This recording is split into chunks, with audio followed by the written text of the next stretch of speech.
जय जगन्नाथ सांग मैंने आज आम बनइबा बेसन तरकारी। प्रथम कड़े बसवा, अल्प टिके तेल दबा, अल्प टिके पानी देकी टिके लुण टिके हलदी देकिना बेसन कपटे नहीं कि आम जंती दबा। प्रथम बेसन टिके जंती आसला सुखा सुखा हो गला ताको आम गोटे प्लेट रे काढ़ी देकिना ठंडा हवा को दबा।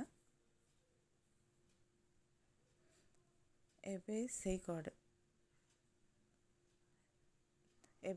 कड़े रे सोरिष तेल नवा, किछि आलू काटिकी रखिली ताकू छाणी नवा।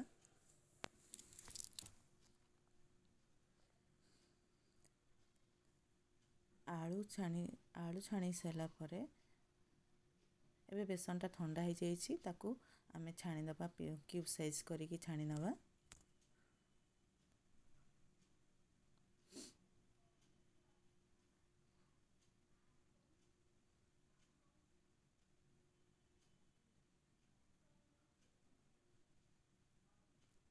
बेसनटा छाणी सारा मसला प्रिपरेसन करिबा। रसुण, अदा, पियाज दीटा, टमाटो दीटा, कंचा लंका 4-6टा पकेकी ताकू भलसे बाटी दबा। एबे कड़े रे तेल देकिना तादर टिके चीनी आ टिके जीरा पकेकिना फुटिया दबा। एबे मसला तक ढाली देकी भल भाव कसेइबा।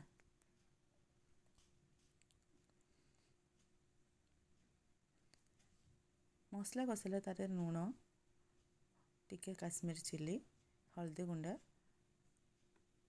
आ मसला गुंडा देकी चिकन मसला देकी कसी दबा भलसे। एबे तेरे आलू पकई नबा, छणा आलू आ पानी दे दबा।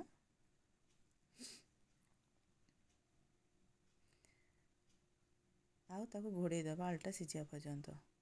आलू सिझी आसला को पूरा ताधरे बेसन पकई दबा, टिके घोड़े दबा। 2 मिनिट हो गला आमर बेसन तरकारी प्रस्तुत। जदि आपको ये वीडियोटी भल लाइक थाए ताले लाइक शेयर सब्सक्राइब करें, कमेंट मध्य कहे आगो कौन रेसिपी करी। धन्यवाद।